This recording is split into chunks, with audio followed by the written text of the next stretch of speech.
Hi guys, Bharat this side, and I will be your you can say speaker for this particular bootcamp of 6 hours of SOC Security Operations Center. So we're gonna discuss about lots of different things into the SOC today. So before we do proceed up or there, I'll just like 2 minutes to introduce myself. So my name is Bharat, and I'm into this field of information security from past I would say 10 plus years almost, like where I have started my work in terms of you can say like development, security development rather than development, I would say. So I worked into Java at that time.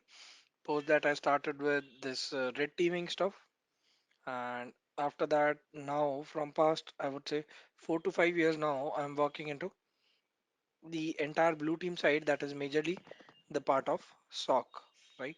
And our today's agenda, so since it's our day one, it's a 2 day workshop up over here. So it's our day one up over here. Day one we'll be talking about the central nervous system of security. That is what we do call as SOC, right? So this is what we're gonna start with, right? So I'll just start with the way I used to do it in class to make sure that you all do get the best out of the things, right? So let's just start with our today's agenda, right? So our today's agenda does have multiple different small topics. So our agenda for today would be we'll be starting with SOC, like what it is, right? SOC, what it is, Security Operation Center. So we'll talk about what it is, how it works, right? And what we do in SOC, how it's being created, all these particular things we'll talk about SOC up over here. Then team will be talking about challenges of traditional or no SOC. What if you do not have SOC or you are still relying upon traditional SOC, right? So challenges of traditional or no SOC. Then we'll talk about different types of SOC models. We'll talk about different types of SOC services, like what things SOC has to offer in terms of services. We'll talk about that. Then we'll talk about SOC frontliners. Then we'll talk about like how and what things we need to do in order to optimize our SOC, right? So optimize your SOC would be the part. And then the important part which we'll discuss is like a day in the life of SOC analyst, like what he does in his day-to-day activities, right? So we'll talk about that. And then the most interesting topic for you might be this one, like the favorite tools and platforms which are used in SOC. I'll cover both commercial ones and open source ones. So this is what we are going to cover up today. You might see that these are a lot of topics, but yeah, these are the small ones. So we are going to discuss a lot of things up over here, but we'll just basically cover this much up till today, right? So that's our today's agenda team up over here. Start with security operations center. So I would just like to call SOC as like a kingdom of blue team operations, right?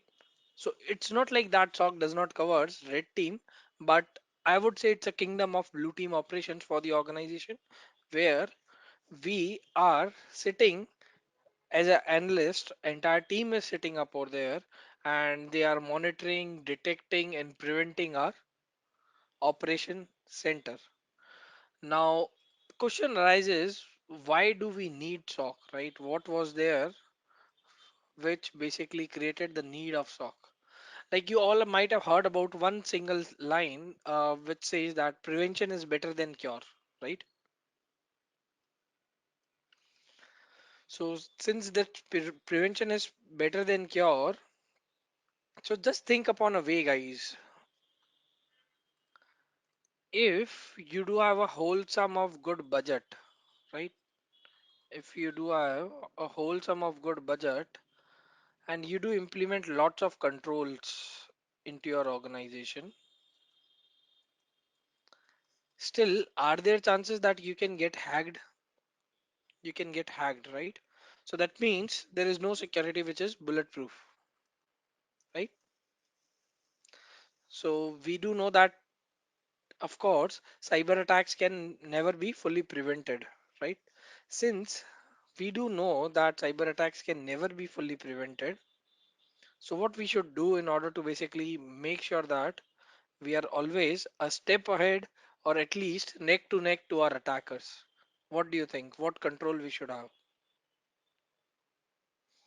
If you cannot 100% prevent it, what you should have to basically, since we do know that we cannot fully prevent it,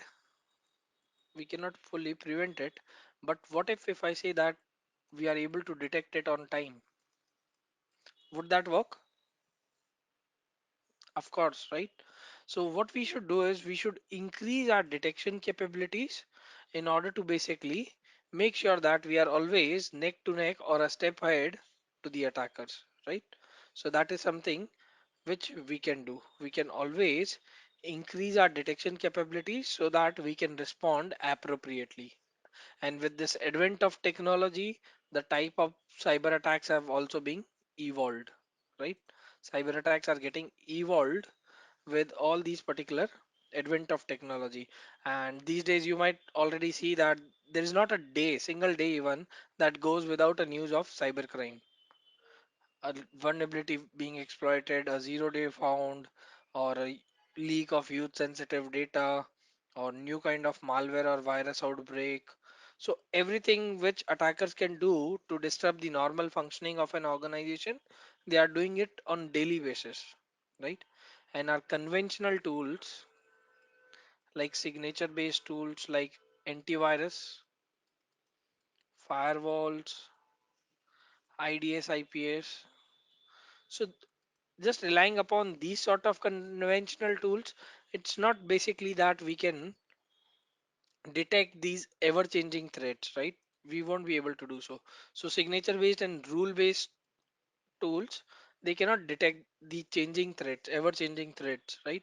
So for that we do need a solution or a platform for better decision making, for better detection of these newly emerging and changing threats.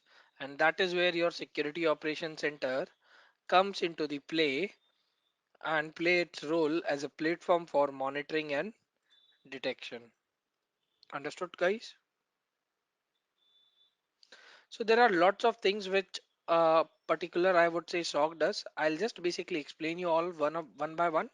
So before that, the major key functionalities of SOC, right? So if you have to understand that what will be the major key functionalities of SOC, I'll just write a single line up over here.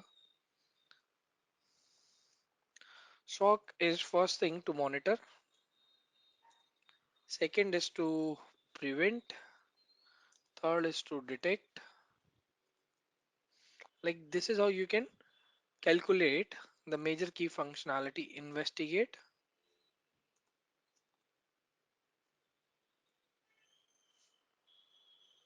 and respond. Because we do know that even after having everything in our hand, we won't be able to stop each and every type of attack, so we should have the respond capabilities as well. So these five things fully, if implemented, we can govern it as a SOC, right? So these things: monitoring, preventing, detection, investigation, and responding, these are happening, guys, round the clock. Like you all are aware that SOC is a 24 hours of job, right? So there is a saying that SOC never sleeps. So there is a saying SOC never sleeps. That's why it's a 24 hours, 7 days of week job, right? So this is something which we should be knowing of, right? And SOC teams are there who are in charge of these monitoring and protecting the organizational assets, or maybe including their personal data, intellectual properties, business systems, brand integrity. All these things they basically need to prevent in order to basically make sure that organization is safe, right? So how it's being done, right? So that there is something which we do call as a cyber security strategy of an organization. So cyber security strategy of an organization basically acts as a central point of collaboration of all the different teams, security teams, in a coordinated effort, right? It's not a one team job. You will be taking the application security team, you will be taking the incident response team, you will be taking the analyst team, threat intel team. All of these different teams will be working together in a coordinated efforts manner to monitor, assess, and defend against these sort of cyber attacks. That was basically something. Now SOC is getting pretty much popular, but I'm not talking about something which was very old. Last year I had a webinar. From that webinar only I did a survey up over there where I did ask people that what SOC is. So where I did got on third number that SOC is a tool. Most of the people have voted. First people of course voted that it's a team. It's a dedicated facility, dedicated site. But on number third, people, most of the people also selected that SOC as a tool. So SOC itself, guys, is not tool. It does have a combination of lots of tools working together in order to prevent the organization. But SOC itself is not a tool. It's a dedicated facility,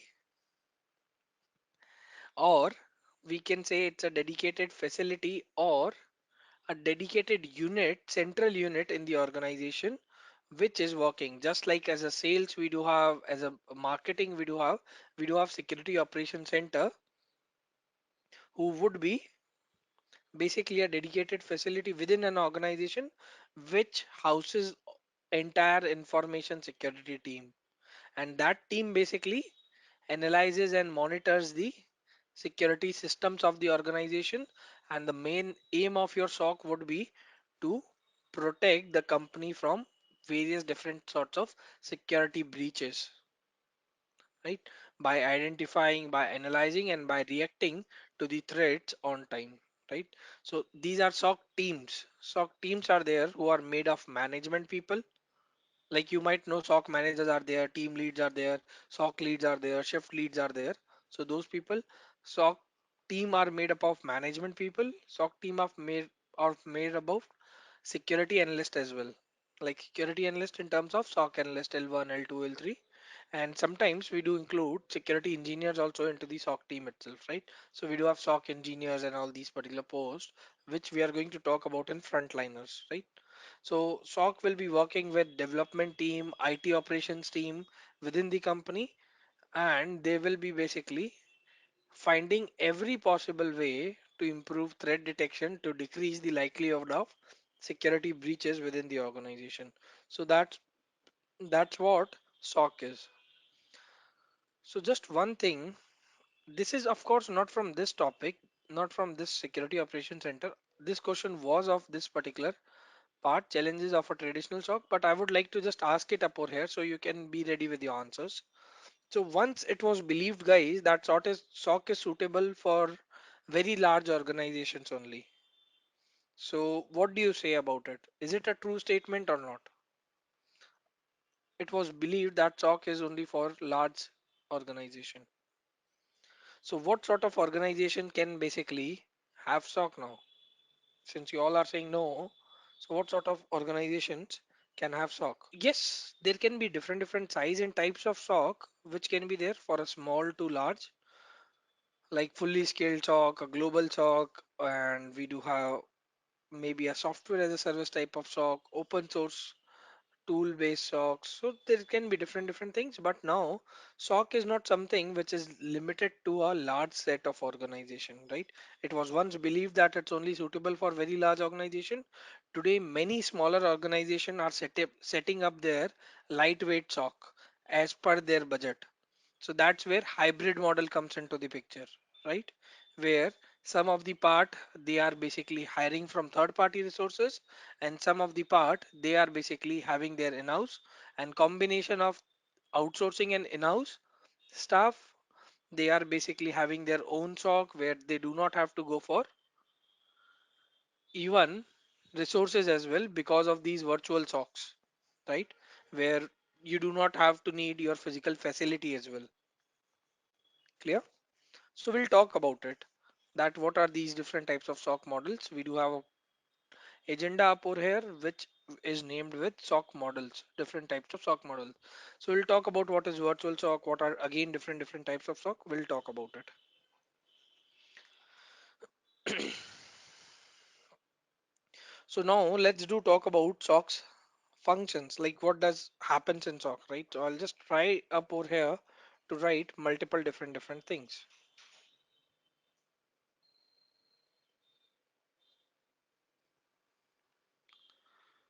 We do have first thing I would say is log collection. We do log collection in SOC, right? What is log? Anyone any idea? It's a proof of an activity up over there which basically is being recorded. So anything which is being happened, which is being recorded, it's what we do call as a log. So in SOC, log collection is there. We do have aggregation, that means collecting all of them to one location and creating correlation out of it. So we can say it aggregation and correlation,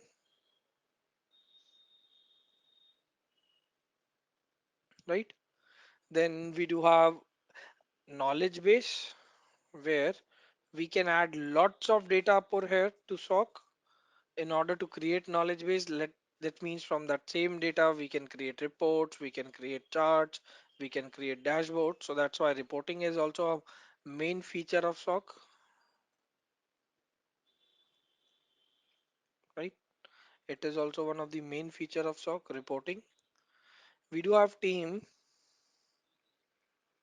research and development where we do have different teams who are working on things to improve and SOC.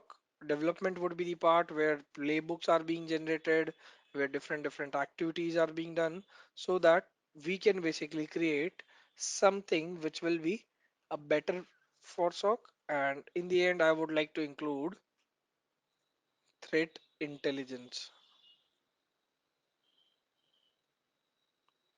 So these are the things which generally happens in SOC. Of course, there are things like incident response, forensics. So that is something which I will keep it in research and development only, where we will be collecting the things,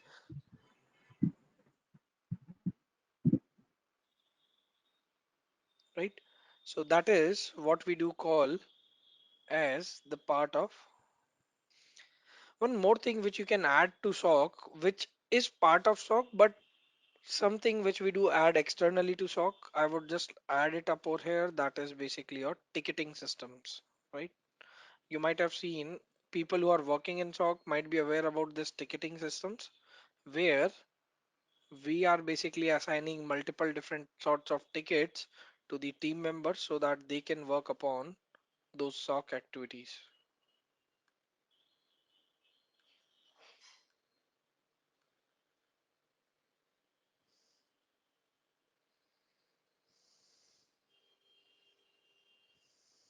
Clear?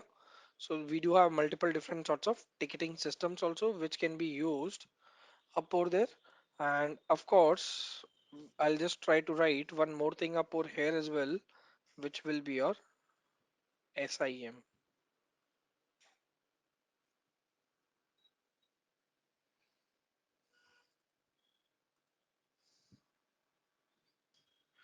So generally, I do prefer to call SIM as the heart of SOC. SIM is basically something which we do call as a heart of SOC. Security Information Event Management. It is the number one tool which will be there in every sort of SOC. Now, one thing guys, you should know that no two SOCs are same. Let's say SOC of your organization will not be same to the SOC of my organization. No two SOCs will be same. But every SOC, every SOC will be having something which we do call as SIM, SIEM, right? So threat hunting is it is a part of SOC. It's one of the services which we do offer in SOC, right? So these are the functions which generally happens in SOC. So that is guys most of these things up over here. Alright then. So our next one, where we did talked about challenges of traditional SOC up over here. Now let's do understand what is traditional SOC first thing, and then what is modern SOC. So mandatory in sense that it is one of the major products which will be taking the entire work and burden and functions of SOC, right? So whatever functions of SOC you do have, SIM is one-stop shop which can take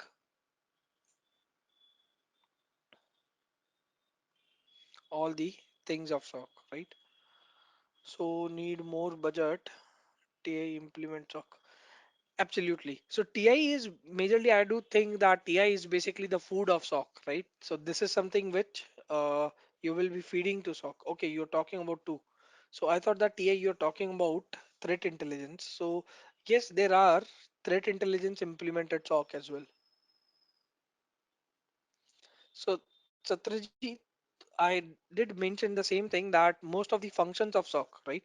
So you do see up or here most of the functions like log collection, aggregation correlation, knowledge base, reporting, threat, not threat intelligence, but research development, some sort of it, mostly are being done by SIM, right? So as per these functions of SOC, most of the functions of SOC, SIM can easily perform up over there, or it can be integrated to SIM so that we can basically complete those functionings. So traditional SOC versus modern SOC. What are the key features of traditional SOC?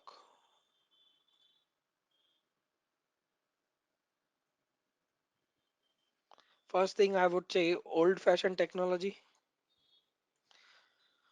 All those who have worked in the organization earlier when there was no SOC, how we were maintaining the security. What do you say? Let's talk back about the era where there was no SOC, how we were maintaining the security. Anyone?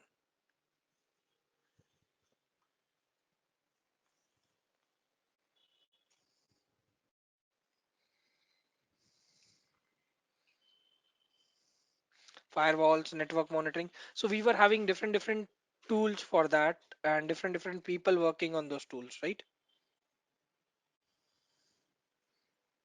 We were basically relying upon tools, technologies which were there at that time, and we were working with the people, and there was no one single team where we can see the bird eye view, like the 1,000 feet view or 5,000 feet view of our entire security infrastructure, right?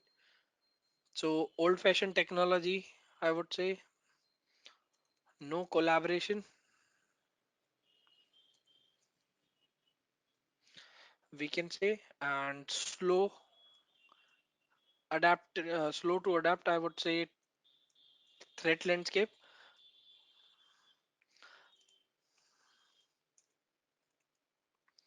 Slow to adapt threat landscape in a sense where newly emerging threats, those were slow to detect until and unless getting attacked with them were the things, right?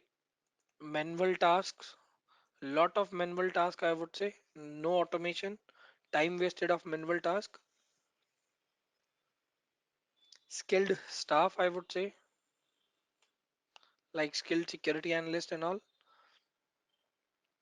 and maintaining, I would say, more time rather than providing services, right? Maintenance was the major key of this particular SOC, that more of the time we were basically doing the maintenance work rather than more maintenance rather than services, right? So that was basically the major key because maintenance at that time was not that much easy, right? So you can even include more points like lack of flexibility was there, and increasing workloads, network visibility, and Finding a needle from a haystack kind of thing. There were lots of alerts.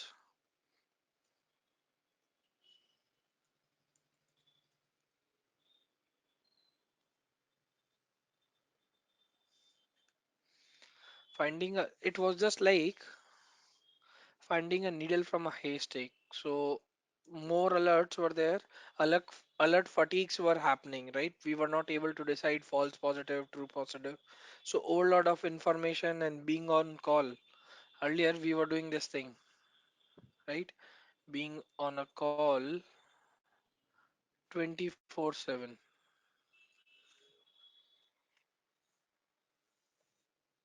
not 24/8. It's 24/7. Right, so these are like few of the things which traditional SOCs were having. They were having incapability of retaining the skilled professionals in a long run. There were overpressure of too many alerts and lack of support, because like at that time there was 75% of technology. We were relying upon the tools, and on the 75% of technology, like we were having firewall, IDS, IPS all in place, right? Everything was in place, but we were not having team. 25% of staff was doing this particular part. Now it's totally opposite. Now we do have 25% of technology and 75% of team, right? Like these days, earlier there was no cloud native solutions as well, totally on-prem deployment, traditional SOCs. Now we do have cloud native solutions as well, isn't it?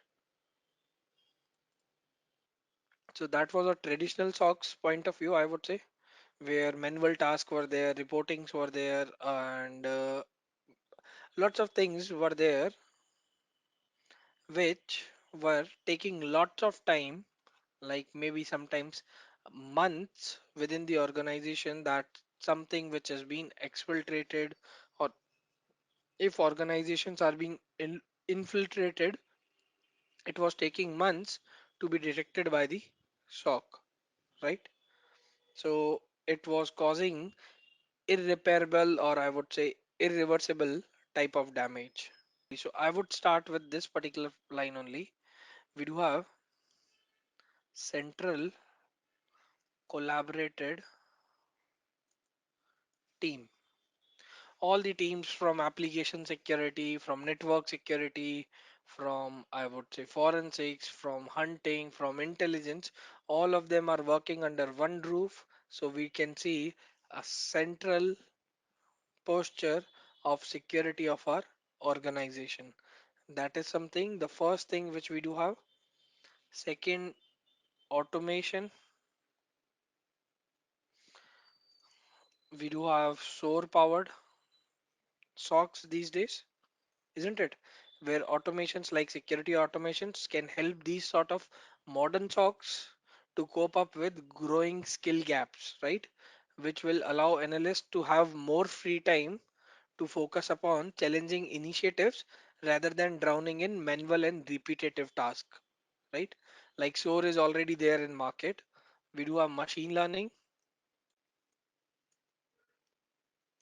and AI,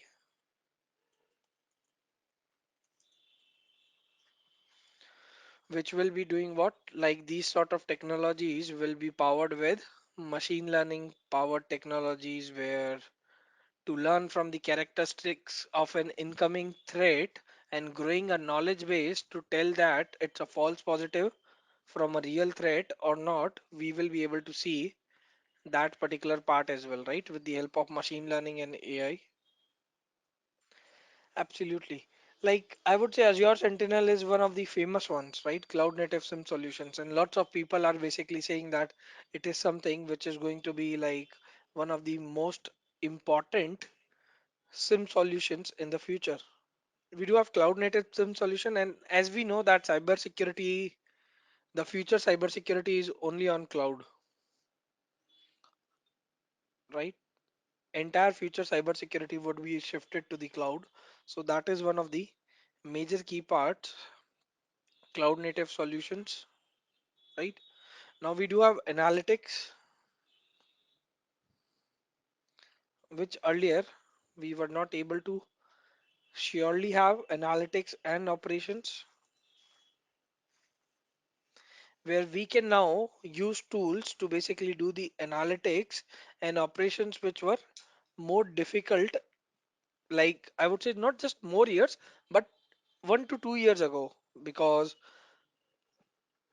these rapidly evolving threat landscapes changing in, I would say, these threat landscape increased in volume, increased volume of cybersecurity, I would say, attacks on cybersecurity and their telemetry data, or increased volume in alerts, right? So all these things basically can be taken care by these type of analytics, AI enabled, I would say, operational tools, which can take over to the attacks.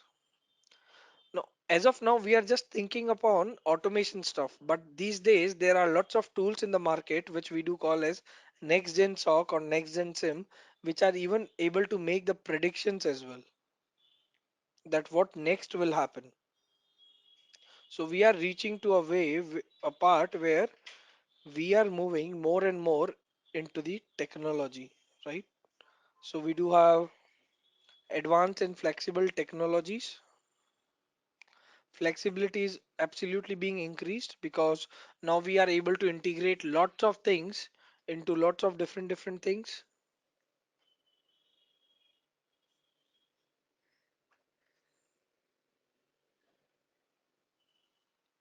isn't it?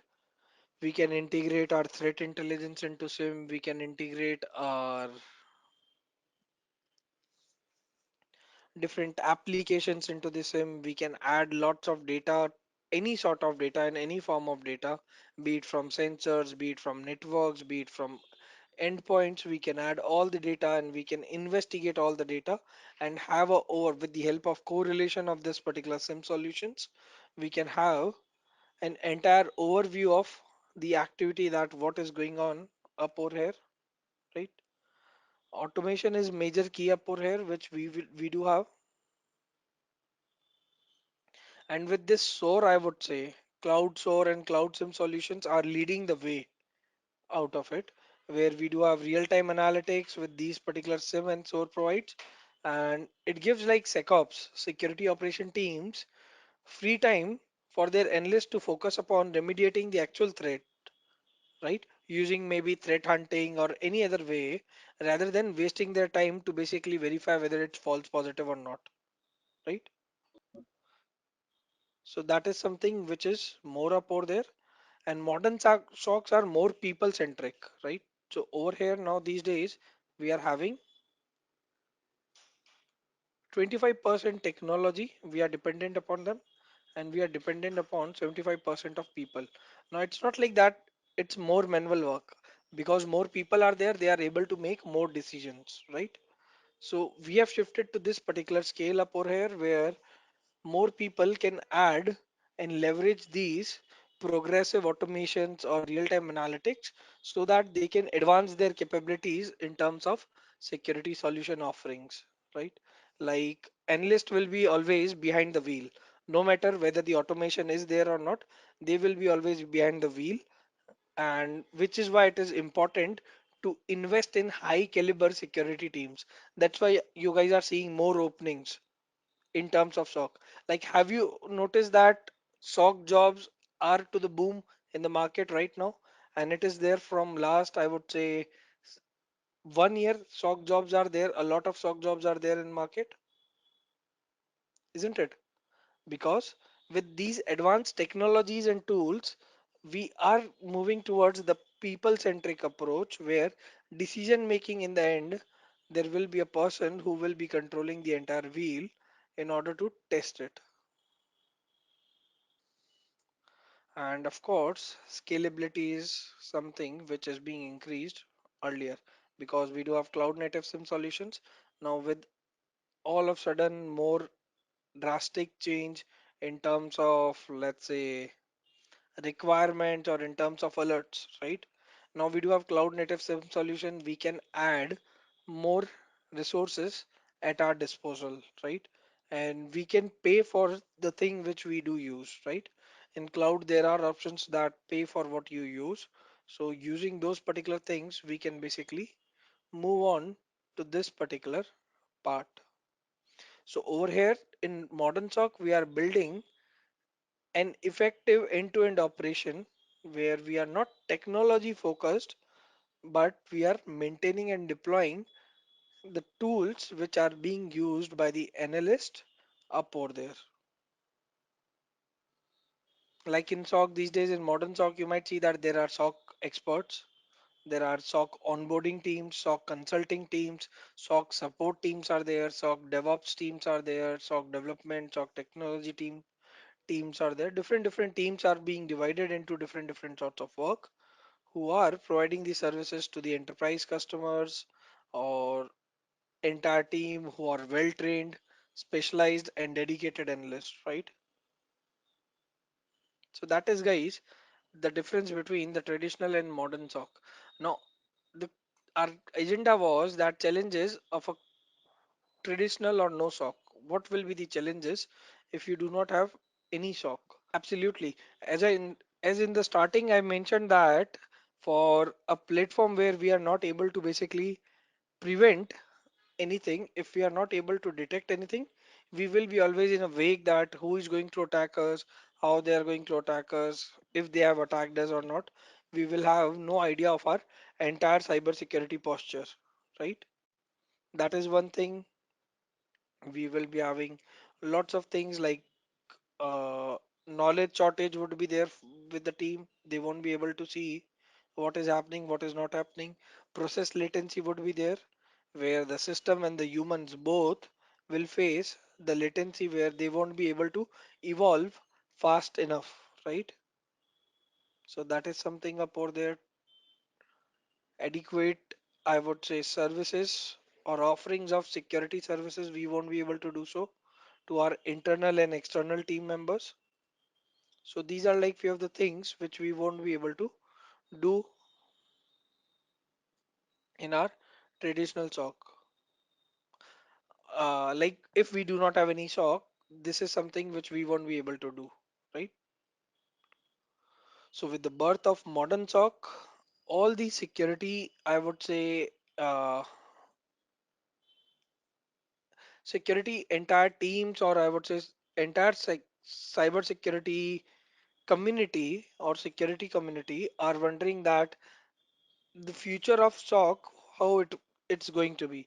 So most of the people are giving their bids that SOC 2.0 will be leveraging AI/ML, and with adaptive tools and technologies, we will be having like something which will be a cloud native or a combination of cloud native and AI based tool where we will be getting SOC monitoring, automated responses, external feeds being combined to our internal feeds so that we can correlate and give a rapid response to detonate the threats quickly. For that, mostly people are bidding one of the major cloud native SIM solution, that is Azure Sentinel. So lots of people are bidding it. I would not say that it's the only one in the market, but yes, it's been bidded as one of the top cloud native SIM solution. Do you all know the reason why Microsoft is basically getting on the top slowly and steady? Because you do know that Microsoft generally focuses upon coordinated response, right? I'll just give you a quick thing up over here, which Microsoft is having. That's why people are bidding on Microsoft a lot lately because of Microsoft's coordinated response.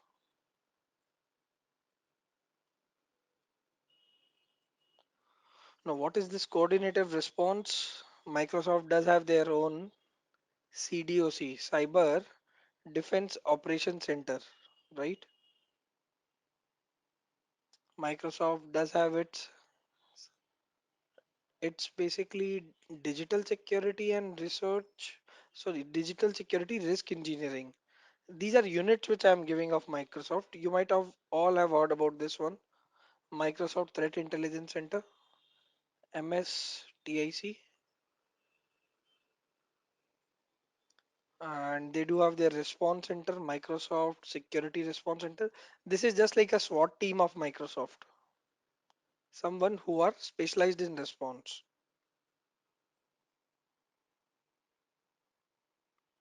They do have something for digital crimes.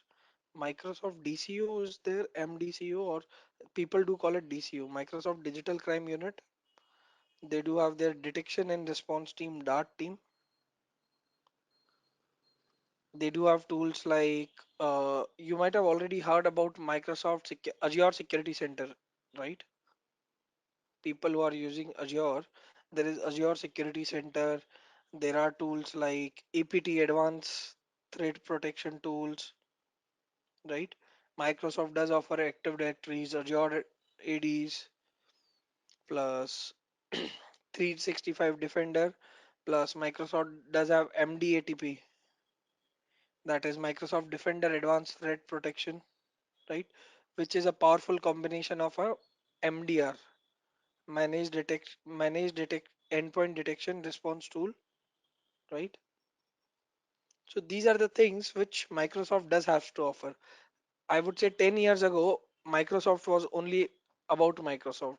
Now Microsoft is on multiple places, and with all these things which it does have, it is able to give you fully working platform where you can basically go for your own solutions, right? So that is something which Microsoft has to offer. So which is one of the USPs. That's why most of the people are bidding in terms of modern SOC as one of the cloud native SIM solutions. They are bidding one of the SIM products which will be the leading the market in next couple of years, right? So that's basically your Azure Sentinel. So it's a good one, I would say. And of course, there are a lot of them which are going beyond. Like you guys might have heard about Google Chronicle, Google's own SIM solution. So in terms of data, we all do know that Google will be having more data than Microsoft, right? So it's going to be very much interesting in terms of modern SOC with these cloud native SIM solutions and these sort of SIM solutions which does have lots of capabilities in order to prove their skill sets up over there in the market, right? So up till now we were seeing the market leaders like IBM Curadar and Splunk were there, which are still one of the strongest, I would say, SIM solutions. We do have Exabeam, we do have Securonix, right? But now, with changing the game, everything is moving towards the cloud. Let's see the best one, who will be the best one into the fight, right? So that was, guys, our second part of agenda, like what will happen if there is no SOC, or what are the minus points of a traditional SOC. So moving towards our third part in our agenda, that would be SOC models. So as we were talking about that, SOC is now no more a game of big enterprise, right? SOC is no more a game of big enterprise. A small enterprise like or a mid-size enterprise can these days are also going beyond the SOCs. So how they are basically getting these particular SOC services, because having a SOC is one of the like expensive things. Still, it is one of the expensive things. But as you have seen up over here, that we are now focusing less on technology but more on people, more staffing. We are doing the appropriate staffing of people up over here who can handle various different things.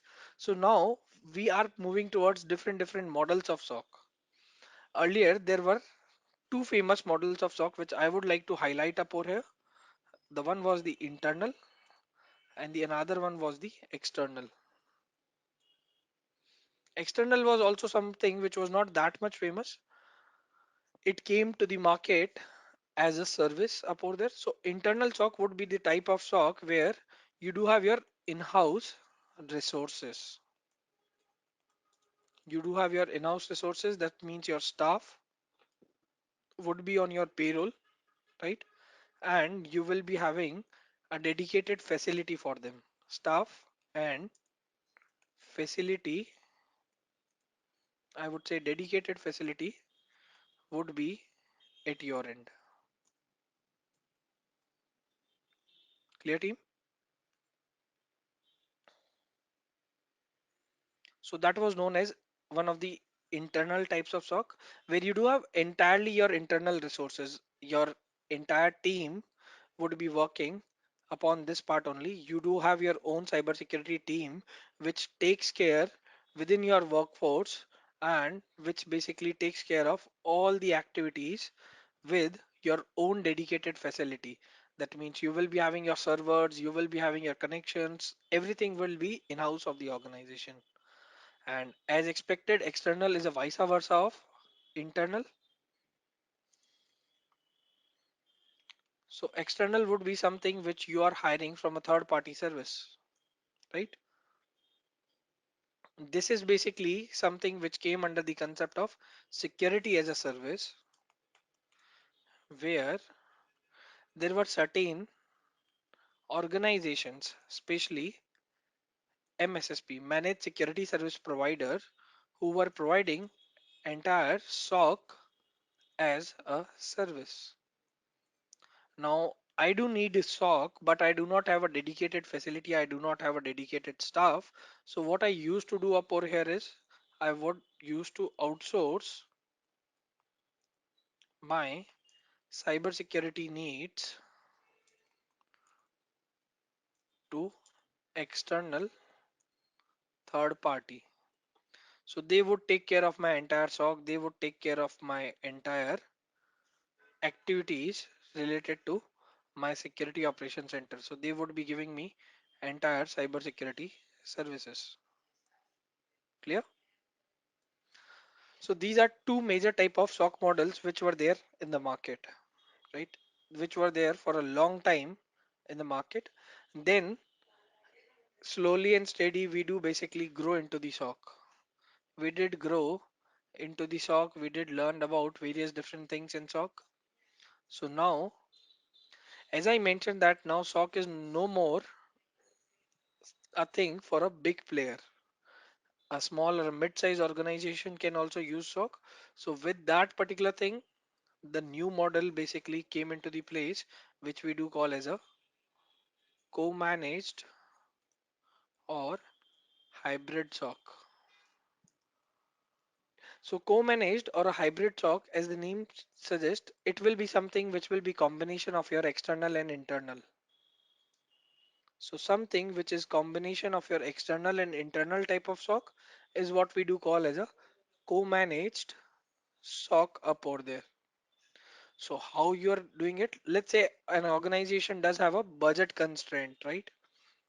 So what they can do, they can hire a third party to manage some of the services of their SOC, and they can themselves have their in-house teams to handle some of the services of their SOC, right? So that's how basically a hybrid SOC or a co-managed SOC was being working, right? So the enterprise internal IT team is being, I would say, tightly coupled with an outsourced vendor to manage the cybersecurity needs jointly, right? So I'll just write it up over here as combination of internal and external SOC model, right? So this is what we do have as a co-managed SOC model up over here. So why basically what was the key reason for this particular co-managed SOC model? So the key reason to choose this sort of model was the resource constraints, right? And the budget limits of the organizations. Like small organizations, they might not have a budget to have a full scaled security operation center. So for them, there are certain trade-offs which they have to do. That can be, let's say, in this co-managed, there can be certain trade-offs which they have to do. That is lack of control, first thing, loss of control, and lack of customization of services and responsibilities. So these are two things which they do have at their end, which needs to be cured. And we need to find a right balance between what control we want to keep in house and versus what we want our outsourced vendor to provide us. So once we do have both of them, it will be once we do have both of them being balanced, then we will see the effectiveness of this particular model, right? And our effectiveness of this particular model depends on this particular part only, what we are giving out and what we are keeping in hand. So for a long run, I would say it is one of the expensive type of model, right? Like if you want to have a SOC for a long run, it would be an expensive type of model where you have to pay an external party and you still have to basically carry on a internal team. So that is something which is your co-managed or hybrid SOC.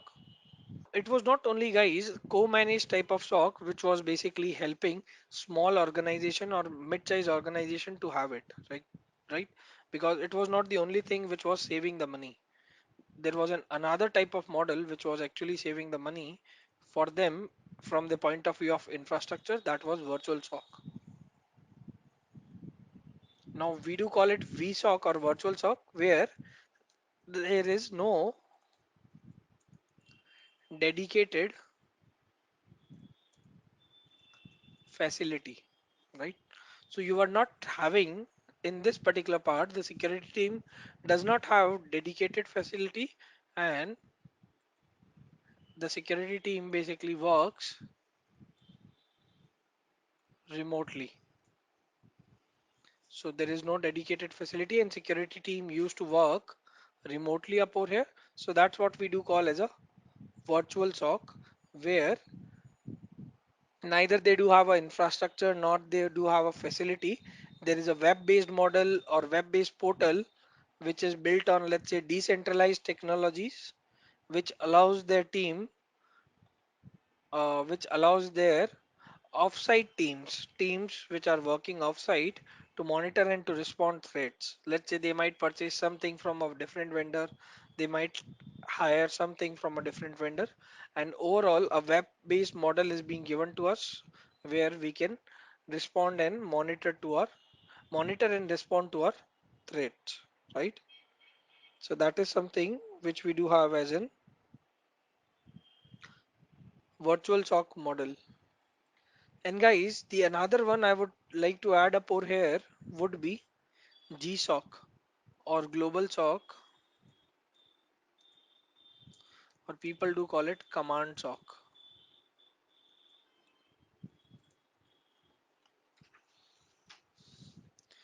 So this is something which is the parent of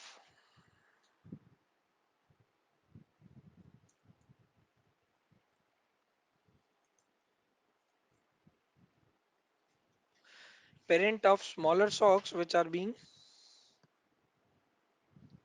divided across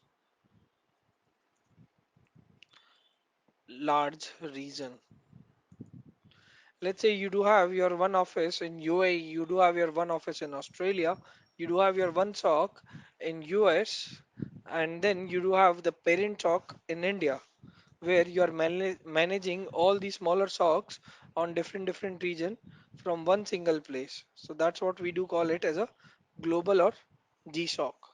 Mostly this type of global or GSOC was being this sort of model is being used by your global 2000 companies or big fours basically, like large telecom providers or defense agencies where these SOC can control and perform actions for all of its child SOCs which are being divided across the large geographical region. Clear? So that is your global SOC. So these are guys few of the different types of SOC models. That was our another part of our agenda. So in current environment, can we have a knock without SIM? I would say SIM would be still something which will be a preference, no matter whether you do go for a next gen SOC or modern SOC. SIM will be still be one of the preferences of SOC. So if you are trying to replace a SOAR with SIM, I would say that it would not work. Yeah, so there are certain different like frameworks which can help you to build successful SOC. Like there is one of the framework which we do call as SOC 2, right? It's one of the I would say compliances which does helps and gives a framework in order to develop the deliverable or actual delivering components of SOC's functionality and how to interoperate those things, right? So you can just search about, read about SOC 2. Perfect then. So our next guys part would be SOC services. Now this is one of the interesting parts. What things SOC does have to offer as a service? Let's discuss that. What do you guys think? What we do have to offer in SOC? What sort of services SOC offers? I would include the first one, that is incident response.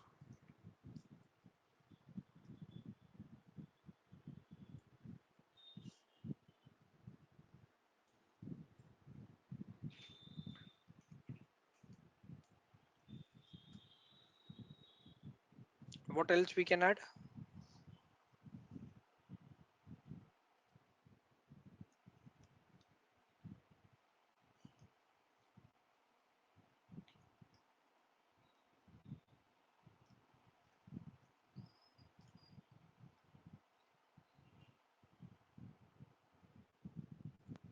Can we add security monitoring?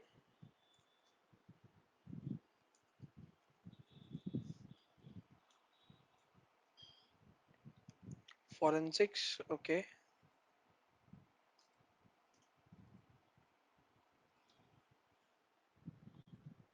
I would say digital forensics then. So I would say platform engineering would be more of, again, like if you're talking about in terms of designing, building things, so it would be more of IT operations again. So IT operations is, guys, different than security operations, right? Yes, IT operations are being coupled with security operation, but it's a different part, right? So SIM tool administration, customization, upgrades. So that is something which SOC does it, right? Inside SOC team does it. It's not service we do offer. So that is not service which you are going to offer to your client, right?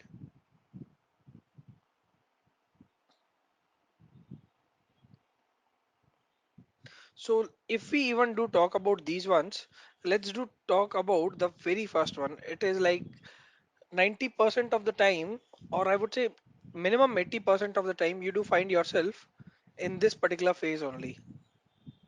Incident response. Case scenario up over here.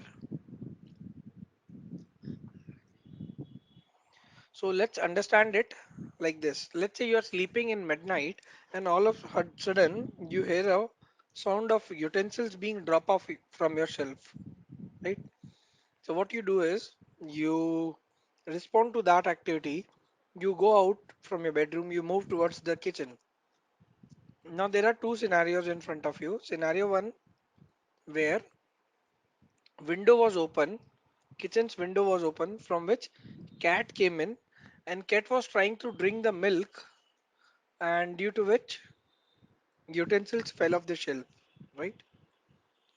Scenario 2, again same window was open, from which bulgars, thieves or attackers came in, and they are trying to steal all the precious jewelry and every stuff from your house, and now they have seen you, that you have saw them already. Now they are pointing their gun and knife towards you. So which one you will be calling out of here as an incident, and which one would be an event? So in order to understand incident, let's understand event. So I'll just answer all of your parts since you already have mentioned most of the things.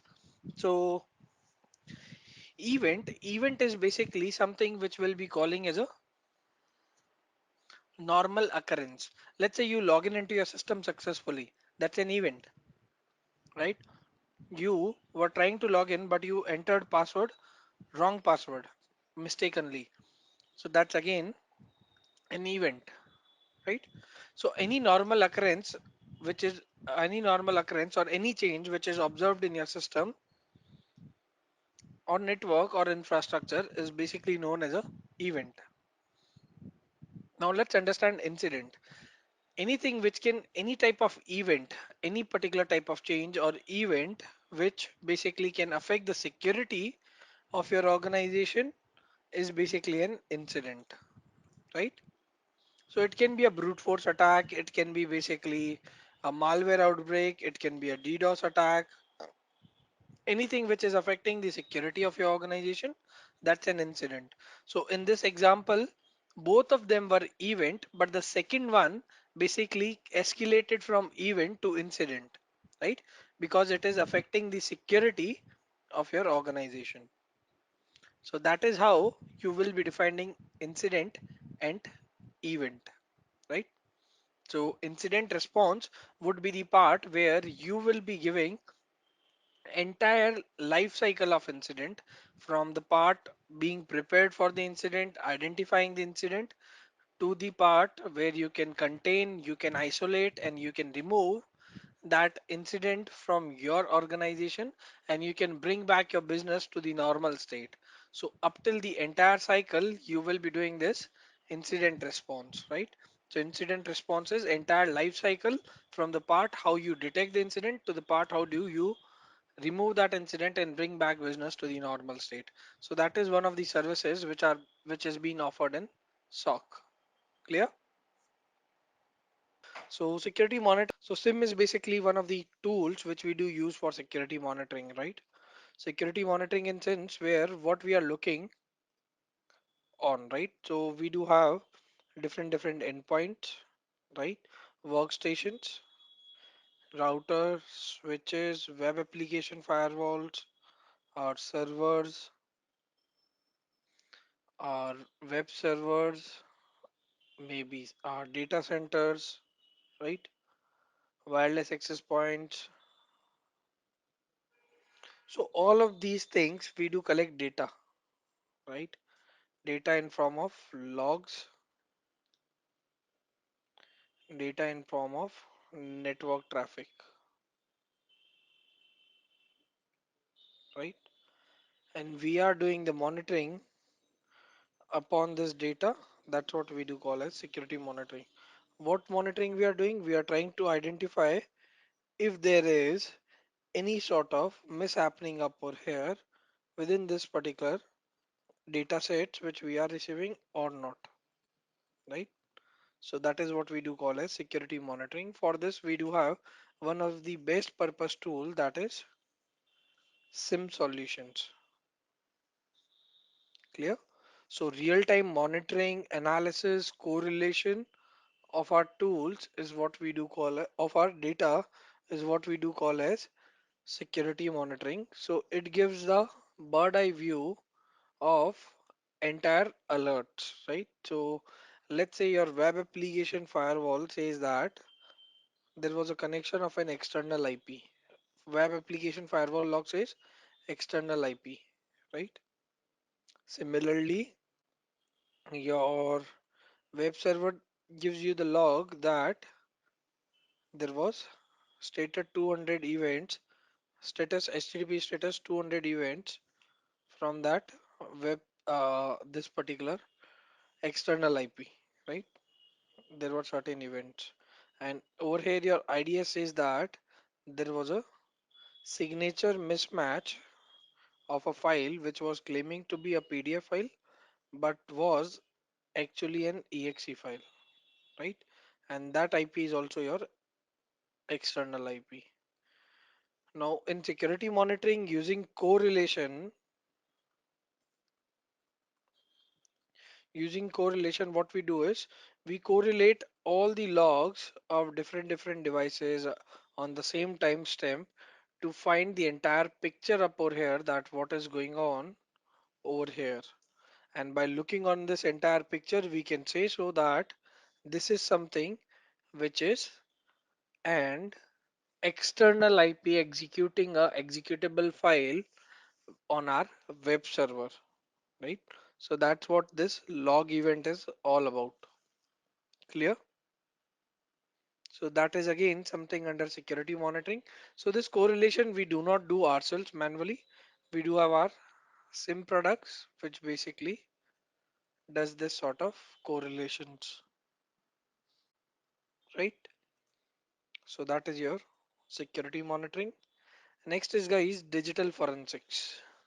Analyzing the kind of tampering happened in the ecosystem, right? So collection of evidences, I would say, is a very good line to define forensics. So investigation, I do always differ forensics and investigation in a manner. Like digital forensics will be the part where we will be collecting the evidences from the collected source or media, where we'll be trying to find out the artifacts which are the proof of compromise up over there, so that we can collect when we can analyze about that particular data, that what happened, why happened, how happened, when happened, that we can answer all of these particular questions, right? So that's what digital forensics is all about. Clear? So digital forensics will be the part where we are able to find the RCA, that is your root cause analysis. We are able to do the root cause analysis. We are able to find the root cause of our breach or attack. That's what forensics will be all about, right? Whereas investigation, I'm not talking about an L1 L2 investigation. I'm talking about a proper investigation. This sort of investigation involves bodies like CERT or another, I would say, law enforcement agencies like FBI and all, because when the breach is high, right? Let's say when the breach is high and it's involving public data, we need to involve these sort of bodies up over there in order to ID back or trace back the attacker's location, so we can find the attacker back and we can punish the attacker back, right? So that's what an investigation should be, and forensic should be finding the root cause of our breach. Clear? So digital forensics is also one of the services which is being provided by our SOC, right? Then we do have threat intelligence. To understand threat intelligence, let's understand what are threats. Asset is something which an organization possesses, right? Anything which adds a plus value to the organization, isn't it? That's what we do call as asset to the organization. It can be human resource, it can be tools, it can be products, it can be data. Anything which adds a value, a plus to the organization is the asset to the organization. And anything which can change that value or decrease that value of our asset is basically known as a threat to the organization, right? Anyone who does have potential to damage, anyone who does have the potential to damage the organization is basically threat to the organization. Clear, team? And intelligence is basically something which we can define it as in a this way. We do have data, we do have information, and then we do have third stage as intelligence, right? So data is basically raw facts and figures, something which is unstructured, meaningless. Once we do refine it, make it contextual, make it meaningful, that's what information is all about, right? And then once we do have from that information, once we do have something based upon which we can take the decisions, or we can take certain actions on that information, that will be intelligence. Anything on which you can basically take actions is what we do call as intelligence. So now combining threat and intelligence both, anything who does have potential to damage, collecting the actionable information about them is known as threat intelligence. Clear? So what sort of actionable information against the threats we will be collecting? We'll be collecting the information which we can proactively monitor environment. Let's say I can collect 10 IP addresses which attacker were using, and I can monitor those particular 10 IP addresses inside my SIM solution or inside my monitoring solutions, right? That if my any of my system communicates to one of these 10 IP addresses, that's what we do call as the use case of threat intelligence, right? If any of them would be communicating, we will get to know that this system is communicating with this particular malicious IP address. Clear, team? So that is what we do call as threat intelligence, and threat hunting is basically the next step of threat intelligence. So threat hunting ends when threat hunting threat hunting basically starts where threat intelligence ends, right? So this is where your threat intelligence ends, where you do collect the data about threats. Now taking upon the same data and finding within your system is what we do call as threat intelligence. Taking upon the same data and finding the same data traces, let's say those same IP addresses within the system, we do call it as threat hunting. Clear? See, known threat would be a threat where you will be already having the signatures or some sort of information where you do verify it with, let's say, website like VirusTotal or somewhere, you will verify it, right? That it's a known threat. Let's say you do get a process within your system while hunting for which you took the hash and you find the hash value to be as malicious of WannaCry ransomware, right? So that's a known threat. Now, unknown threat, simply you will be doing for that, you should have the behavior knowledge of your system. Let's say cmd.exe, right? If a process, if you see in your task manager cmd.exe is running, what should be the ideal location for cmd.exe to run? That this process should run from this particular directory only. What will be the ideal location? System32 folder from cmd.exe should always execute from system32. Now, while doing the hunting, you do find that cmd.exe is running from c/user/david/app data and then cmd.exe. So that's not basically a legitimate location to run cmd.exe, right?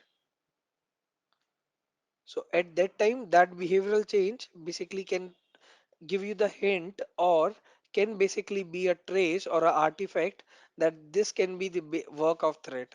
So you do investigate that process more and more until and unless you do find something bad which is happening within your system. Bad in sense that something which like you find your data is being exfiltrated via this process or someone is remotely connected to this process. No matter IP is malicious or not, but you find a remote connection which is not being authorized by your organization.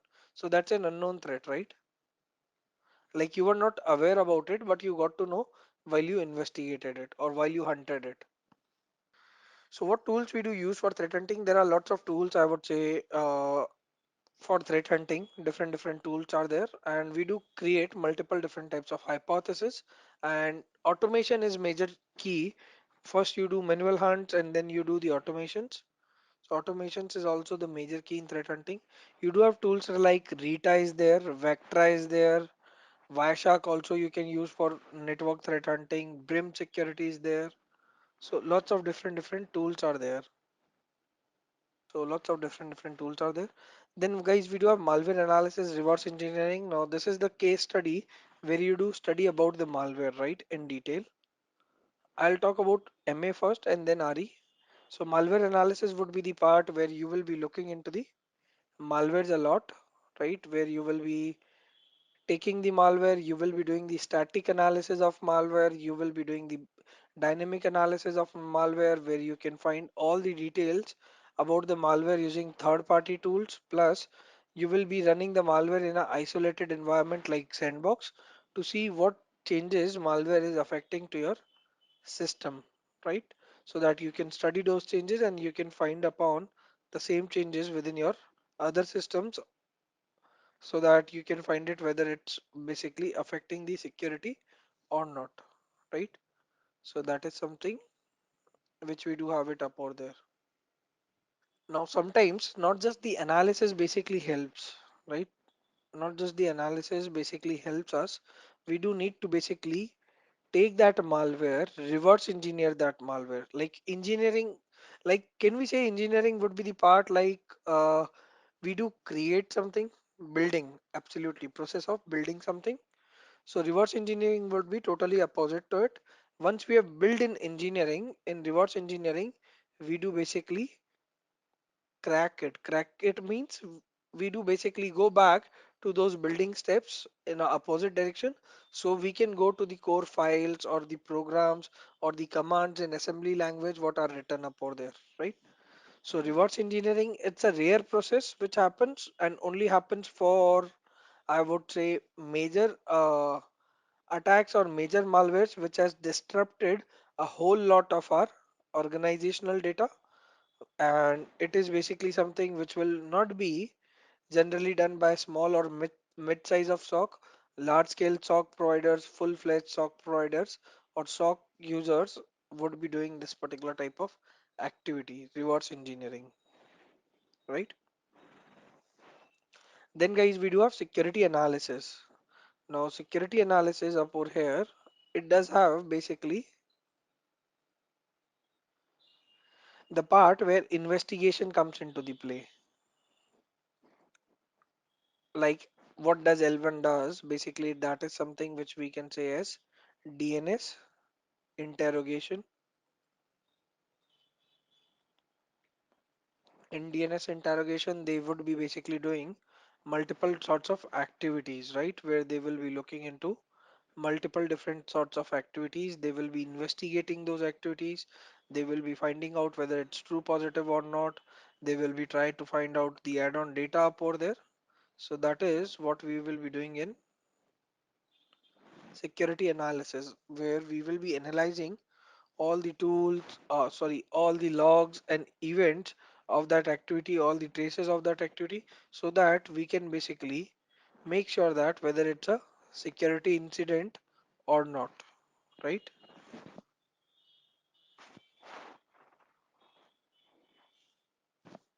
So that is your security analysis. Next team is your vulnerability management. So vulnerability management would be the part where what you will be doing, you will be basically doing the vulnerability scans. You will be basically using some patch management tools, sometimes at times like GFI guard and all. You will be using Nessus, Nexpose, right? These sort of tools in order to basically do the vulnerability scanning, so that you can basically find out the vulnerabilities. You can give it to team to secure them. Apart from it, you can run certain scans to make sure that your system is not having any sort of known vulnerability, and entire life cycle, if there is a vulnerability, entire life cycle of that vulnerability, you will be managing it until and unless it's being mitigated and remediated, right?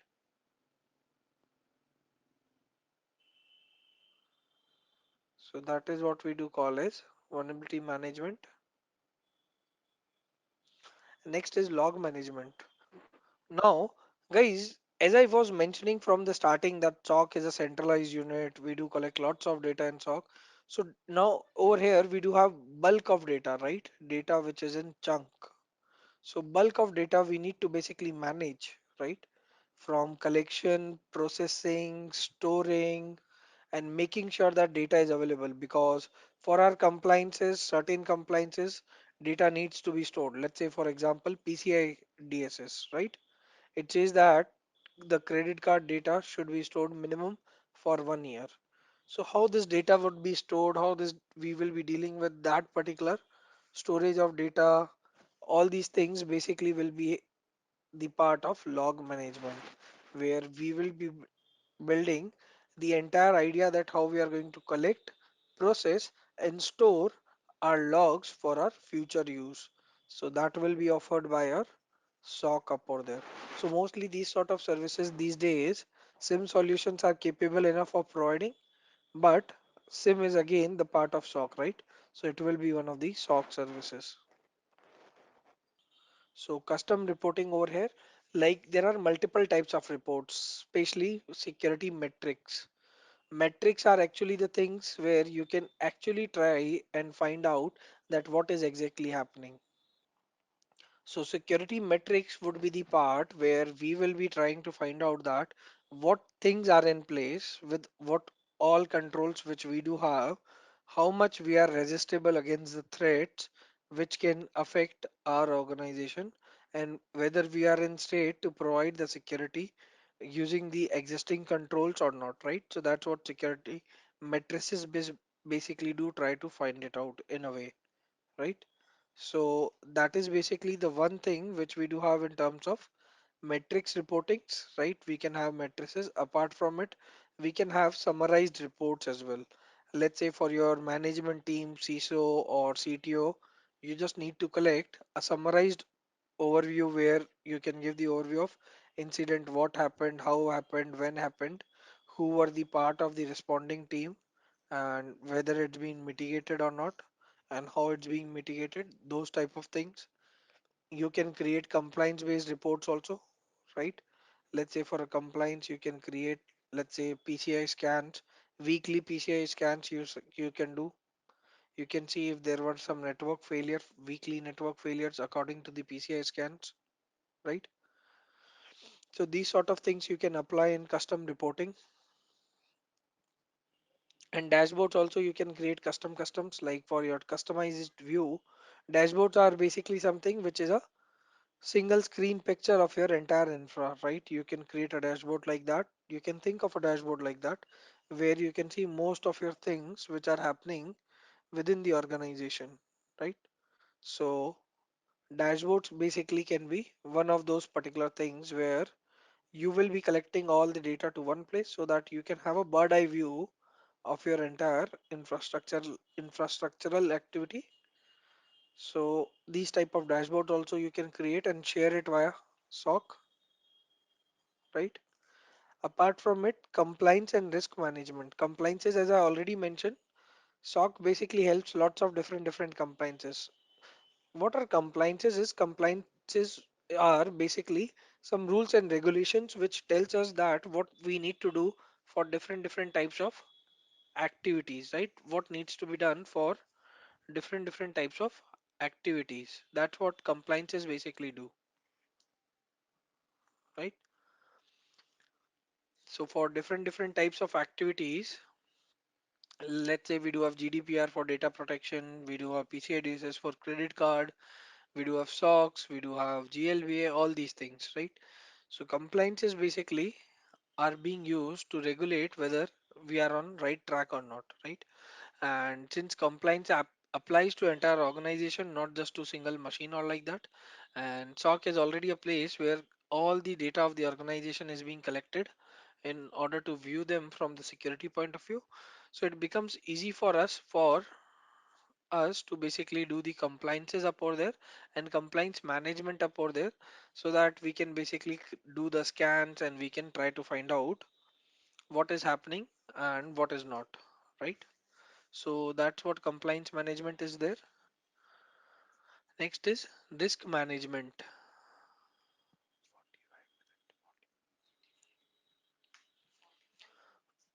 Next is risk management.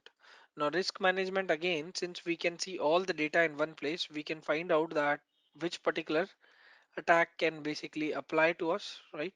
Like what will be the risk if we do not have this sort of tool, this sort of activity, or this sort of control in place, right? So we can do entirely risk management of our organization up over there. So that will be compliance and risk management, both team, right? And after that, manage detection and response. So what do you? So manage detection and response, guys, this would be the part where we will be having same response like we do, but not just for an incident. We will be giving the entire end-to-end response where we will be collecting the data, we will be finding out the flaws, right? We will be finding whether it's a threatful alert or not. We will be responding to that activity, we'll be making sure that activity is being mitigated, and our device or our server is basically risk free. So entire end-to-end response we will be finding up over here in next is line is basically our SOC frontliners, right? With our agenda, we do have something which we do call as SOC frontliners. So over here we do have different type of people in SOC. We do have SOC analyst, right? We do have SOC engineers, we do have SOC consultants, SOC architects, SOC managers, or we can say SOC leads. So DevOps would be more of the part of operations, I would say. SecDevOps, security development operations, can be over here, right? So SOC managers are there, SOC leads are over here, and apart from it, I would say SOC admins, administrators. So these are like few of the things as per the roles, right? These are few of the ones which are as per the roles. Now we'll be talking about even as per the levels as well, right? So we'll talk about that as well. We do have CISOs in SOC. So SOC analyst over here, you might have heard about them that these are different levels of SOC analyst. We do have L1, we do have L2, we do have L3, right? Then we do have team lead, or I would say shift lead.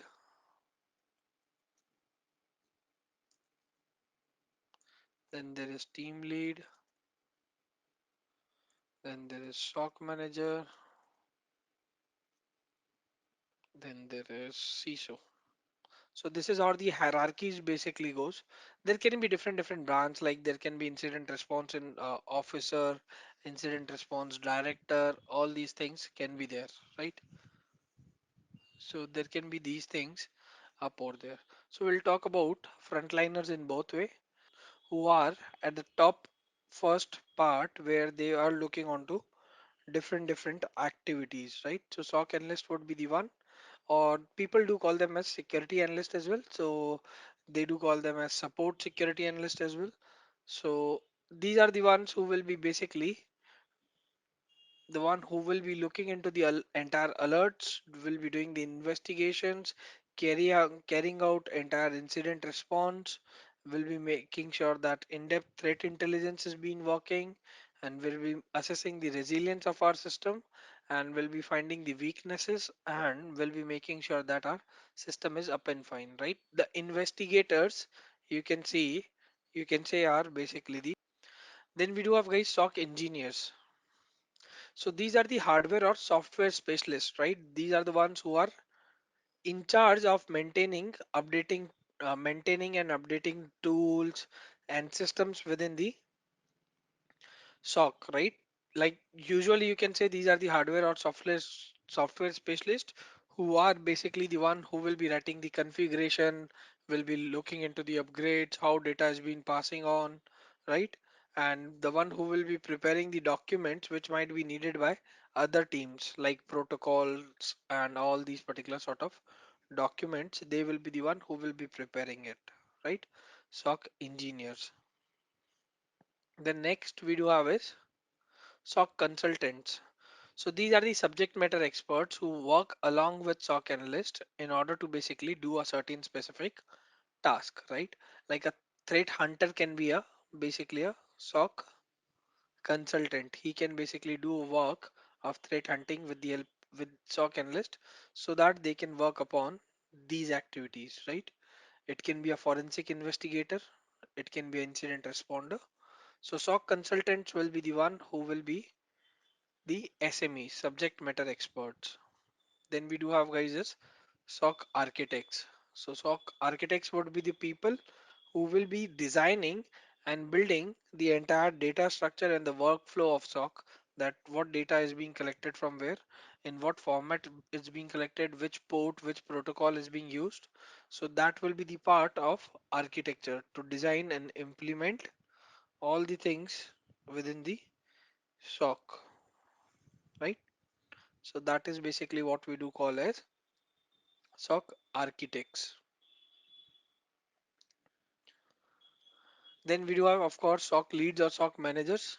So SOC leads or SOC manager will be the one who will be directing entire security operations, the one who will be responsible for entire security team, their hiring, their firing, all these things, the one who will be syncing between the analyst and the engineers, and the one who will be the link between the teams like management department and technical department both.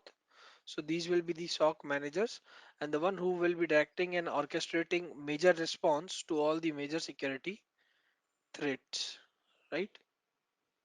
So one who is responsible for their analyst, their hiring, their uh, not analyst, I would say their entire SOC team, their hiring, their training, and maintaining the security strategy within the organization, right? So these are basically the SOC managers. So then we do have guys is SOC administrator. So these will be the one who will be the monitor of SOC, will be verifying who is having access to what, right? Will be making sure that rules are basically being fine tuned, the configurations of tools and access to the analyst. These all will be the in charge of SOC admins, right?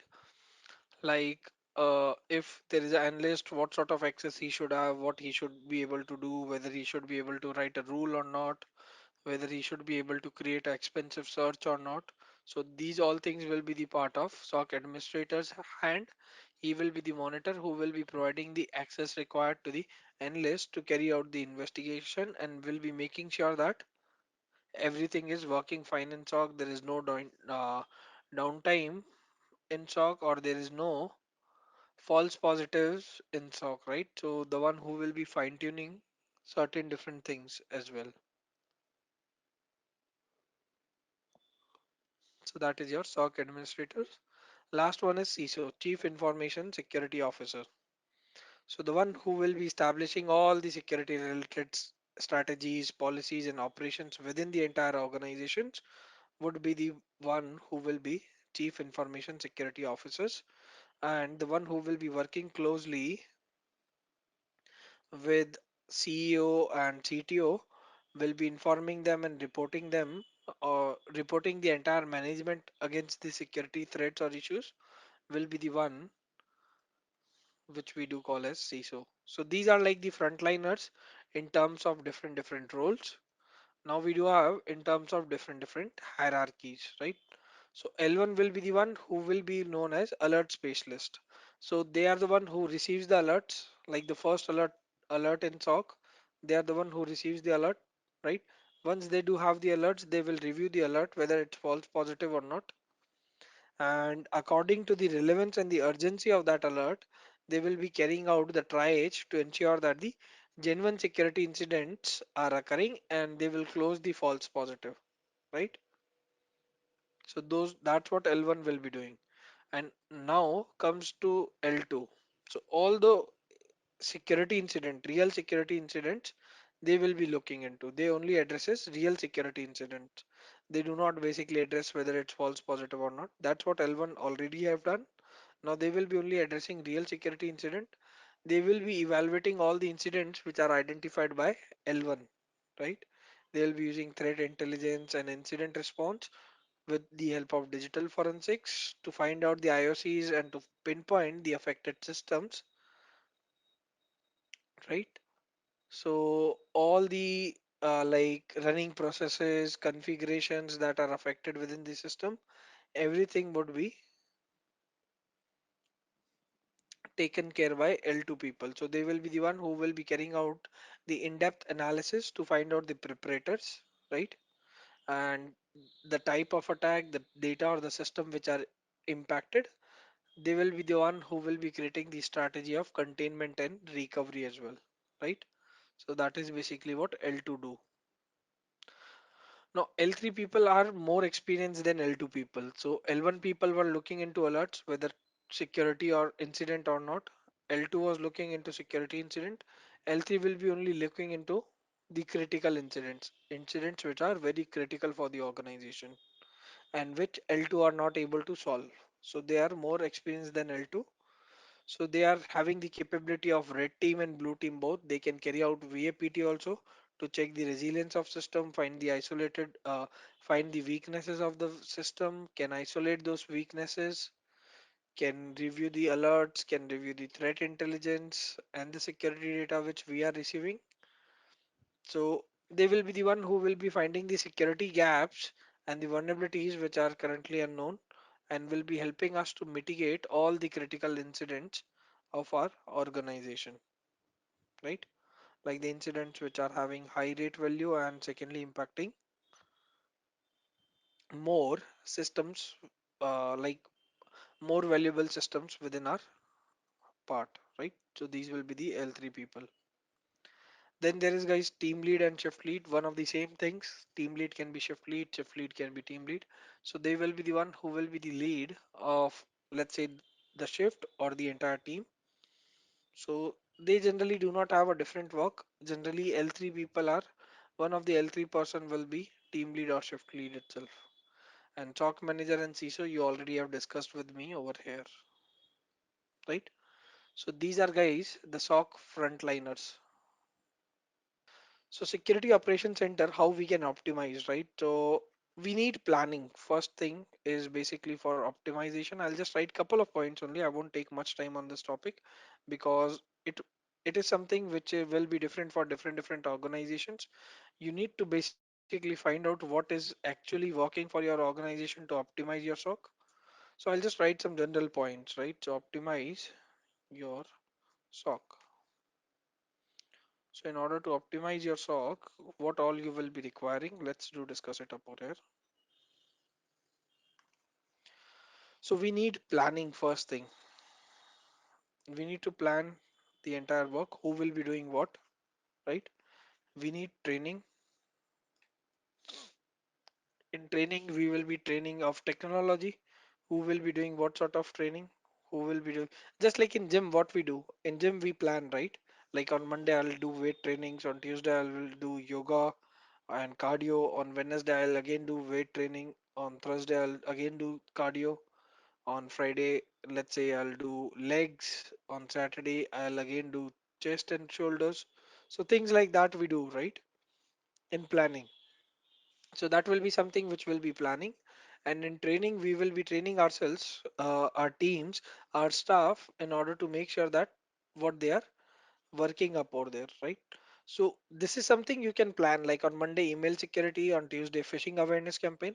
Like planning can be there. Monday you will do email security, Tuesday you will be doing phishing awareness. So that is what you have planned. That will be the part of training, right?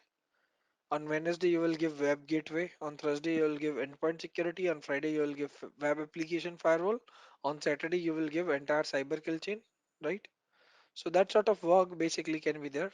That can be the training of technology to the employees, training of processes to the employees, like how penetration test works in our organization, right?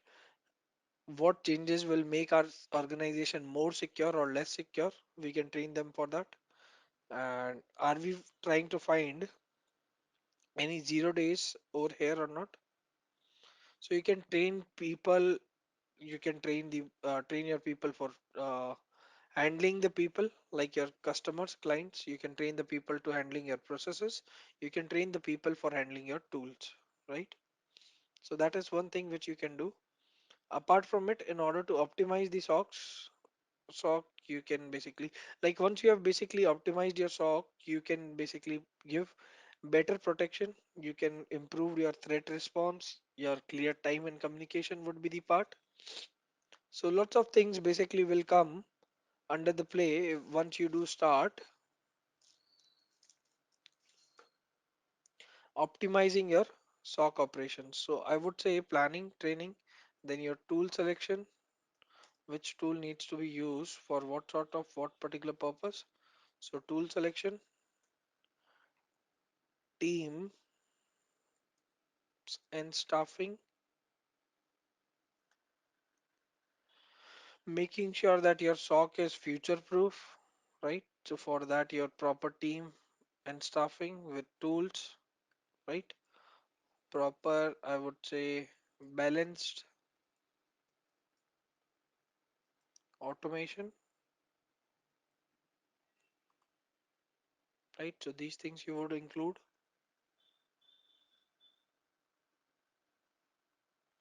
So these things will be more than enough in order to optimize your SOC, right? So in order to optimize your SOC and evaluate your existing SOC architecture practices, you can always basically go for multiple different types of activities where you can detect your own efficiency and productivity.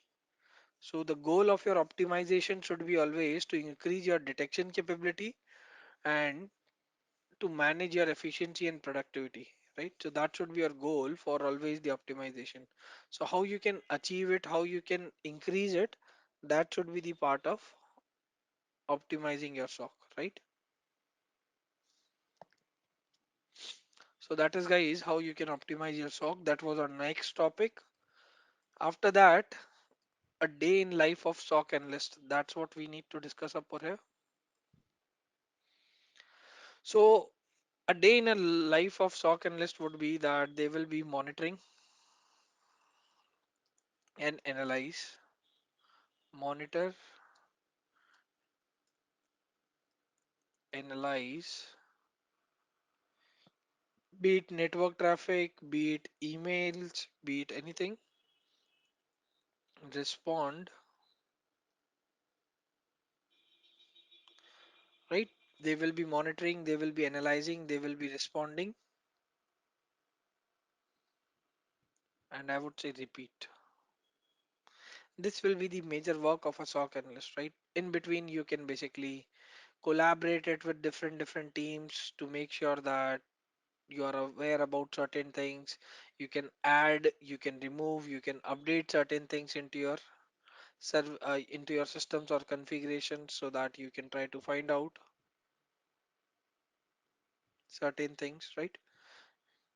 For L1 monitoring and reporting, absolutely L1 does monitoring and reporting only, right? So generally a day in a life of a SOC analyst would be like this much work they will be always doing. L1 will be doing a different work, L2 will be doing a different work, L3 will be doing a different work, right? So L1 would be the one who will be on the most junior position, so that's why they will be doing monitoring and reporting, right? L2 will be the one who will be analyzing and responding. L3 will be the one who might carry out your testing, penetration testing, vulnerabilities, might perform advanced threat hunting, all these sort of things, right? So SOC analyst works tirelessly on the front lines of your enterprise against any sort of cyber crimes, right? So they are the like just like the vigilance up or here who will be doing most of your works, right? So they have to work in shift, they have to perform multiple things periodically and educate themselves on the existing and the emerging cyber threats and cyber attacks. And they have to work closely with other departments to make or to mitigate the incidents, right? So over here, I'll just include reporting as well. So they can do different work. So a SOC analyst will be always, it will be something like this. Just give you the workflow. Like you will be given a ticketing system like ServiceNow, Jira, PMC Remedy, right? So you will be given a ticketing system. On that ticketing system, a ticket will be assigned to you. You will take upon that ticket. You'll try to investigate it. If you are L1, you'll try to investigate it whether it's a false positive or not. If it's a false positive, you will create a report out of it. You will mark your reviews and you will close that ticket, right? So that's what L1 will be doing. If it's not a false positive and you are trying to basically investigate it, what you will be doing is you will be if you are L1, if it is basically possible for you to basically remediate that particular incident, you'll do that. Else you will triage this particular ticket to L2. L2 will be further looking into the ticket by doing the analysis via incident response. They will be the one who will be ensuring that incident is being contained, it's being isolated, and they will be the one who will be making sure that it's being removed completely from the system and system is being restored back up again to the environment, right? And if it is to the critical system, so L3 will be again coming into the picture because it will be something which will be on high business value for the organization, right? So L3 will be coming into the picture and we'll be looking into these particular things, right? So that's how guys entire workflow of SOC works. There can be something which can be slow days, like nobody clicked on phishing link, or there are no calls from your SOC, and threat activity is just simply stuff like users are trying to install free stuff like adware and also all those time. So at that time you will try to clear your low priority tickets and ongoing tasks, and you will evaluate yourself on new tools and checking up the security news, right? And when there are basically the interesting days where you will be seeing unauthorized access activities, you will see some personal logins, things like that, right? So that is something which you will be always seeing in a different way. Clear? So that's how a day in the life of SOC analyst looks like. Now, favorite tools and platforms, our last topic before we take upon the Q&A.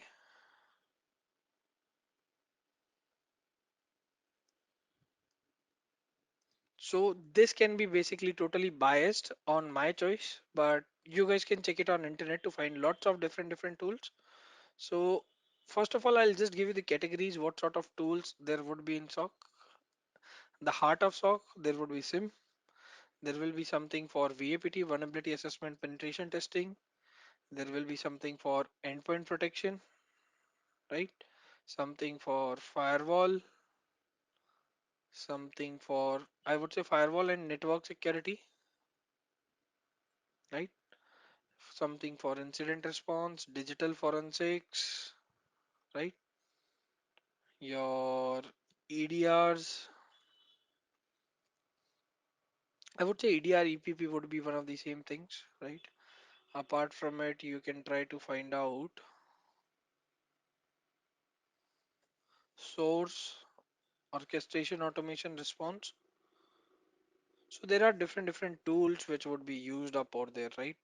So these can be like few of the categories: threat intelligence, threat hunting tools, absolutely, TI and TH. You can have malware analysis, reverse engineering tools.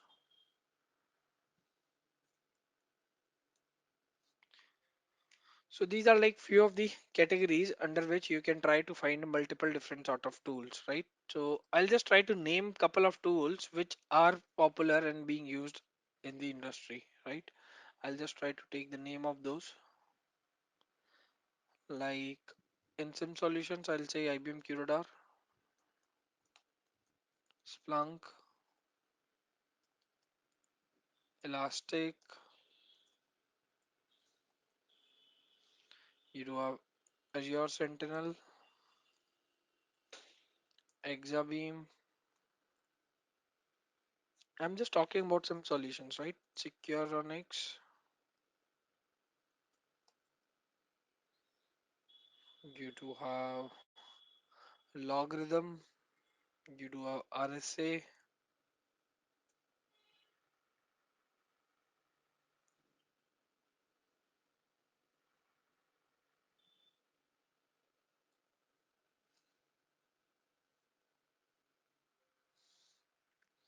McAfee.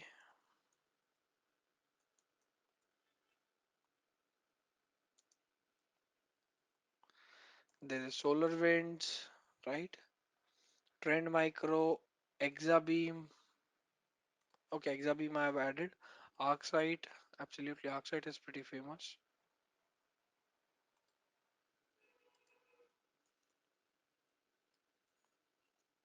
So these are like a few of them which are market popular. Darktrace is also there, very nice,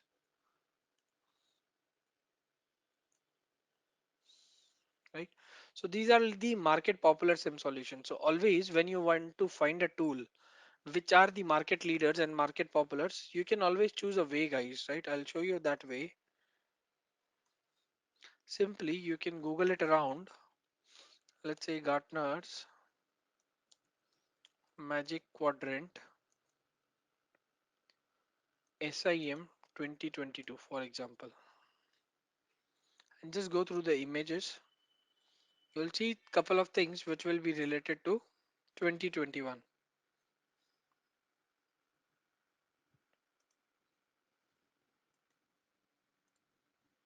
Now you can see up over here, the market leaders are Exabeam, IBM, Securonix, Splunk, Rapid7, Logarithm, Microsoft, and all these things, right? So that was back in 2021, June 2021, right? So these were the market reports. You can see of previous year ones, right? You can see all of them. So this is SIM. Let's say I go for EPP, Endpoint Protection Platform, right? So you can find it up over here that May 2021 Trend Micro is there, Microsoft is on top, CrowdStrike is on second. So that's how you can find out for endpoint protection platforms, right? So for all the tools which you are looking out in the market, that which one will be the best one, I would say Gartner is not something which is much obvious, but you can basically use Gartner in order to find out the top market leading tools or the most popular tools in the market, right? So you can try to find it up over there using Gartner's Magic Quadrant. Clear, team?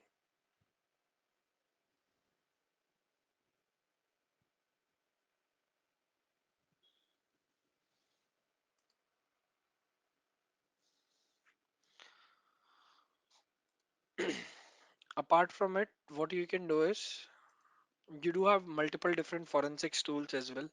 Like Wireshark is one of the most popular tools in SOC, right? Like in terms of forensics, it's one of the most popular. Like for phishing, it's not popular, but I feel that this is one tool which should be looked into. Fish tool, very nice. Like email forensics tools, you can automate the stuff, right? Fish tool is there. You do have, apart from it, autopsy, one of the again famous tool. FTK is famous. You do have volatility for memory analysis, right? For threat hunting, we do use tools like Rita, Vectra,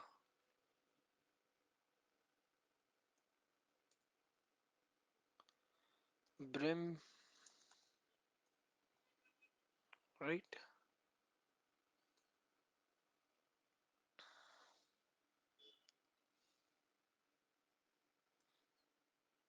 Like for, I would say, log management, we do have Greylog, we do have Syslog, NG. So these are like few of them. These are like the famous one, I would say. For SOAR, basically we do have Splunk Phantom, which is pretty much famous, right? Apart from it, we do have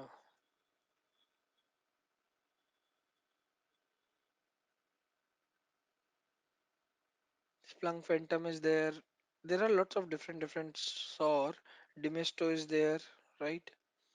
In ticketing tools, we do have Snow, that is ServiceNow. We do have Jira,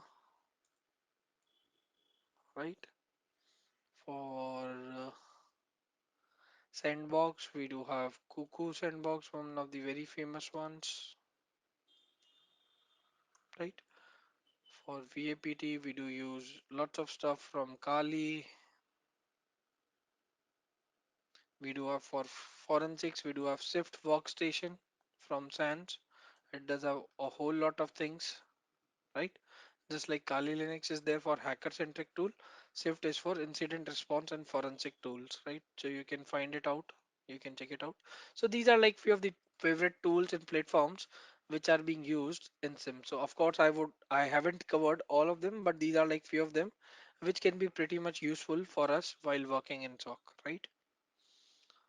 So this was, guys, all about our today's journey of all these things under our agenda, right? Starting from SOC to favorite tools and platforms, right?